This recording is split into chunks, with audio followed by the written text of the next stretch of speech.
ಎಲ್ರಿಗೂ ನಮಸ್ಕಾರ. ನಾನು ಡಾಕ್ಟರ್ ಅನ್ಸೂಯ ರಾಜಿ.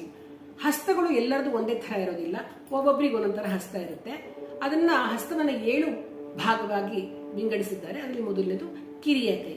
ಕಿರಿಯ ಕೈ ಹೇಗಿರುತ್ತಪ್ಪ ಅಂತಂದ್ರೆ ಆ ಹಸ್ತದ ಬೆರಳುಗಳು ತುಂಡಾಗಿರುತ್ತೆ, ಮತ್ತೆ ಅಂಗೈಯು ತುಂಬಾ ಚಿಕ್ಕದಾಗಿರುತ್ತೆ, ಪುಟ್ಟ ಕೈ, ಮಾಂಸ ಜಾಸ್ತಿ ತುಂಬಿಕೊಂಡಿರುತ್ತೆ, ಬೆರಳುಗಳು ಉದ್ದ ಮತ್ತೆ ಅಗಲ ಅಂಗೈನ ಉದ್ದ ಆಗ್ಲಿಕ್ಕೆ ಸಮನಾಗಿರುತ್ತೆ. ಇಂಥವ್ರಿಗೆ ಏನಂದ್ರೆ ಉಮಾಹೆ ಅಂತ, ಬರೀ ಊಟ ಮಾಡು ಮಲ್ಕೋ ಅಷ್ಟೇ, ಅವ್ರಿಗೆ ಜಾಸ್ತಿ ಇನ್ನೇನು ಇಂಟ್ರೆಸ್ಟ್ ಇರಲ್ಲ. ಅವ್ರಿಗೆ ಜೀವನದಲ್ಲಿ ತಿನ್ನೋದೊಂದೇ ಮುಖ್ಯ ಅಂತ ಇರ್ತಾರೆ. ಸ್ವಂತ ಯೋಚನೆ ಮಾಡ್ತಕ್ಕಂಥ ಶಕ್ತಿನೂ ಇರೋದಿಲ್ಲ. ಬೇರೆಯವ್ರ ಮಾತುಗಳನ್ನ ಧಾರಾಳವಾಗಿ ಅನುಸರಿಸ್ತಾ ಇರ್ತಾರೆ. ಇವ್ರು ಶ್ರೀಮಂತರು, ರಾಜಕೀಯ ವ್ಯಕ್ತಿಗಳು ಇವ್ರನ್ನ ದುರುಪಯೋಗ ಪಡಿಸ್ಕೊಂಡ್ಬಿಡ್ತಾರೆ. ಇವ್ರನ್ನ ಶರೀರ ಕೆಲಸ ಮಾಡುತ್ತೆ, ಆದ್ರೆ ಮನಸ್ಸು ಮಾತ್ರ ಅವ್ರ ಕೆಲಸ ಮಾಡೋದೇ ಇಲ್ಲ ಆ ತರ. ಹಾಗಾಗಿ ಕೂಲಿ ಕೆಲಸ, ಮಣ್ಣಿನಲ್ಲಿ ಕೆಲಸ, ಹೊಲಗಳ ಕೆಲಸ, ಪ್ರಾಣಿಗಳನ್ನು ನೋಡ್ಕೊಳ್ಳೋದು, ಗುಂಡಿ ತೆಗೆದು, ಹೀಗೆ ಅವರು ಶರೀರವನ್ನು ಉಪಯೋಗಿಸಿ ಕೆಲಸವನ್ನ ಮಾಡ್ತಾರೆ. ಧನ್ಯವಾದಗಳು.